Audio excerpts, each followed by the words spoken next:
News lunch box. নমস্কার, আপনি শুনছেন রেডিও মানি 9 আর এখন সময় নিউজ লাঞ্চ বক্সের। আমি সহেলি। চলুন আজকের গুরুত্বপূর্ণ খবরগুলি দেখে নেওয়া যাক। এই বুলেটিনে আমরা আপনাকে জানাবো ব্যবসা ও অর্থনীতির সঙ্গে জড়িত বেশ কিছু খবর, যা আপনার জীবন ও পকেটের সঙ্গে ওতপ্রোতভাবে যুক্ত।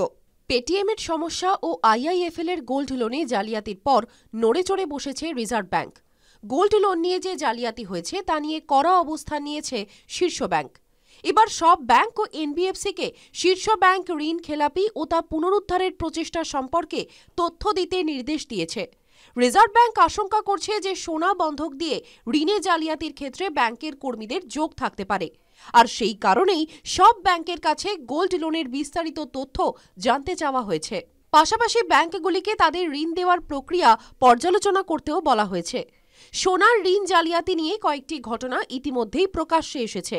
সম্প্রতি দুটি রাষ্ট্রায়ত্ত ব্যাংকের এরকম ঘটনা প্রকাশ্যে এসেছে, যেখানে ব্যাংক কর্মীরা এই ঋণের লক্ষ্যমাত্রা পূরণ করতে সিস্টেমে কারসাজি করেছে। এখন এনএসইতে শেয়ার কেনাবেচা আগের তুলনায় সস্তা হবে। এনএসই মঙ্গলবার ক্যাশ এবং ডেরিভেটিভ সেগমেন্টে শেয়ার লেনদেনের ওপর চার্জ 1% কমানোর সিদ্ধান্ত নিয়েছে। লেনদেনের এই চার্জ হ্রাস আগামী 1 এপ্রিল থেকে প্রযোজ্য হবে। এই হ্রাসের পরে এনএসইতে ক্যাশ ও ডেরিভেটিভস লেনদেনে চার্জ বিএসইর তুলনায় কম হবে। এই সিদ্ধান্তের ফলে এনএসইর বার্ষিক আয় প্রায় 130 কোটি টাকা কমে যাবে। বিশেষজ্ঞরা মনে করছেন যে এনএসইর এই পদক্ষেপের ফলে আখেরে লাভই হবে, কারণ খরচ কমার জন্য বাজারে শেয়ারের লেনদেনের পরিমাণ অনেকটাই বেড়ে যাবে। কেন্দ্রীয় সরকার ওষুধ প্রস্তুতকারী সংস্থাগুলির উদ্দেশ্যে কড়া নির্দেশিকা জারি করেছে। ওষুধ সংস্থা বা তার কোনো কর্মী কোনো ডাক্তার বা তার পরিবারের সদস্যদের কোনো উপহার দিতে পারবে না। পাশাপাশি যদি ডাক্তার বা তার পরিবারের সদস্যদের বিদেশ সফর করানো হয় তাহলে তা অপরাধ বলেই গণ্য হবে। কেন্দ্রীয় সরকার ফার্মাসিউটিক্যাল মার্কেটিং প্র্যাকটিস নিয়ে একটি বিজ্ঞপ্তি জারি করেছে। সেই নির্দেশিকায় বলা হয়েছে, ওষুধ সংস্থাগুলি ডাক্তারদের রেল, বিমান, জাহাজ, ক্রুজের টিকিট দিয়ে দেশের অভ্যন্তরে বা বিদেশে ঘুরতে যাওয়ার অফার দিতে পারবে না।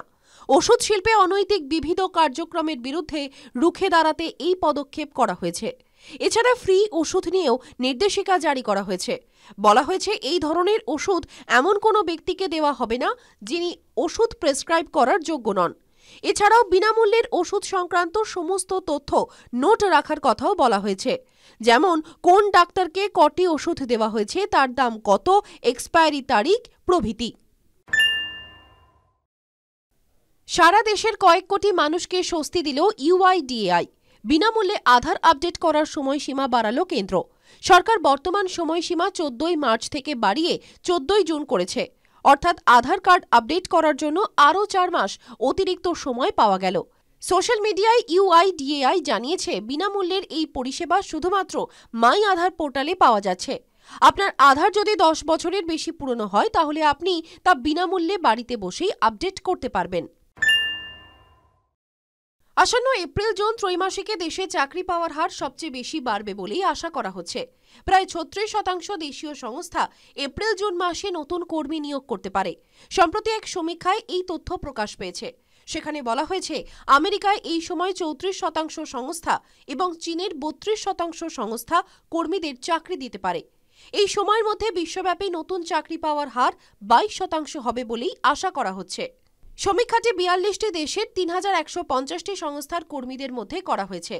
সমীক্ষায় এও বলা হয়েছে, চিকিৎসা ও স্বাস্থ্য পরিষেবার ক্ষেত্রে সর্বোচ্চ 44% নিয়োগ হবে। কমিউনিকেশন ক্ষেত্রে 43%, তথ্য প্রযুক্তি ক্ষেত্রে 41% নিয়োগ হবে। একই সঙ্গে জানা গিয়েছে, উত্তর ভারতের সংস্থাগুলি 40% নিয়োগ করবে, পশ্চিম ভারতের সংস্থাগুলি 35%, দক্ষিণ ভারতের সংস্থাগুলি 33% এবং পূর্ব ভারতের সংস্থাগুলি 30% নতুন কর্মী নিয়োগ করবে।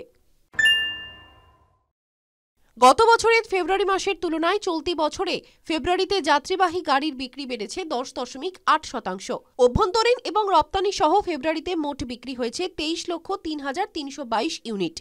গত বছর ফেব্রুয়ারিতে এই সংখ্যা ছিল 17,72,012 ইউনিট। গাড়ি প্রস্তুতকারী সংস্থাদের সংগঠন সিয়ামের সর্বশেষ পরিসংখ্যান এই তথ্যই দিচ্ছে। সিয়ামের মতে 2023-এর ফেব্রুয়ারির তুলনায় 2024-এর ফেব্রুয়ারিতে যাত্রীবাহী গাড়ি, দুচাকার গাড়ি এবং 3 চাকার গাড়ির বিক্রি অনেকটাই বৃদ্ধি পেয়েছে, কিন্তু এই সময় বাণিজ্যিক গাড়ির বিক্রি অনেকটাই কমেছে। আজকের নিউজ লাঞ্চ বক্স এই পর্যন্তই। শুনতে থাকুন রেডিও মানি 9।